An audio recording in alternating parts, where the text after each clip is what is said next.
Hey everyone, welcome back to my daily life blog. ব্লগটা mainly হওয়ার কথা ছিল কাশফুল নিয়ে, কিন্তু আনফরচুনেটলি আমরা কাশফুলই খুঁজে পাচ্ছিলাম না। কাশফুল খুঁজতে গিয়ে আমরা কোথায় গেলাম, কি করলাম সেটা নিয়ে আজকের ব্লগ। সবসময় এই জিনিসটা হয়, যে জিনিসটা নিয়ে আমি খুব বেশি প্ল্যানিং করি ওই জিনিসটা কখনোই হয় না, আর যেটা আমি সাডেন প্ল্যান করি ওইটাই অলওয়েজ সাকসেসফুল হয়।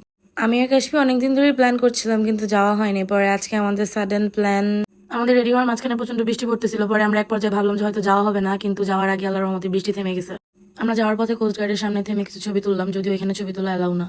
তারপর আমরা সোজা চলে যাচ্ছিলাম যেখানে প্রতি বছর আমরা কাশফুলের ছবি তুলি, কিন্তু আনফরচুনেটলি আমরা গিয়ে দেখলাম যে সেখানে কোনো কাশফুল নাই, কিছুই নেই।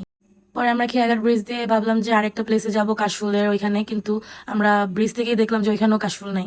পরে ভাবলাম যে যাক, আমরা ব্রিজের উপরে কিছু ফটোশুট করে নেই, আর কি করব। আকাশটা এত সুন্দর লাগতেছিল, কোনো দিক দিয়েও মনে হচ্ছিল না যে একটু আগেও এত বৃষ্টি পড়তেছে, এত ওয়েদার খারাপ ছিল। আমরা বেশ মজা করছিলাম, এন্ড আমাদের আজকের বিকালটা আসলে খুব সুন্দর গিয়েছে।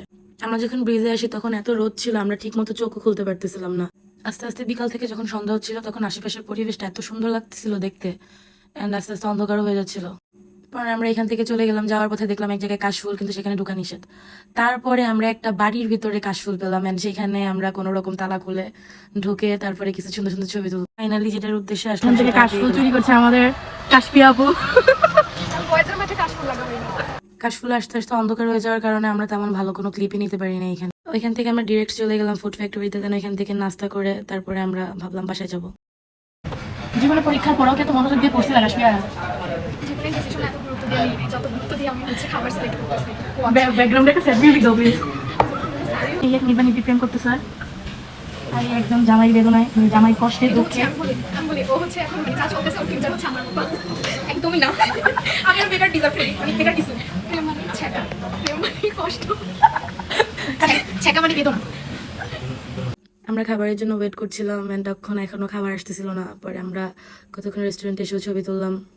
যদিও আজকে আমাদের খাবারটা তাড়াতাড়ি সার্ভ করে দেয়, কজ ফুড ফ্যাক্টরিতে এখন খাবার খুবই স্লোলি সার্ভ করে। কি আদি প্রেম করতেছো নাকি? কি প্রেম? জীবনে প্রেম করলে একটা করা উচিত, কখনো এক্স রাখা উচিত না। এক্স রাখা মানে জীবন কে কি বলতো? ফাইনালি আমার কাজিনের মাথায় একটু সুবুদ্ধি হইলো। আমি রবি রাইস বল অর্ডার দিয়েছিলাম, আর কাশপিয়া বার্গার, দেন নাচিস অর্ডার দিলাম আমরা। ফুড ফ্যাক্টরির সার্ভিসটা একটু খারাপ হয়ে গেল, খাবার অ্যাজ অলওয়েজ অনেক মজা। আজকে আমরা তিনজনই আমাদের মায়েদের শাড়ি পরেছি। আজকে আমরা যেরকম প্ল্যান করেছি ওরকম না হলেও দিনটা বেশ ভালো কাটছে। আল্লাহ হাফেজ, থ্যাংক ইউ ফর ওয়াচিং।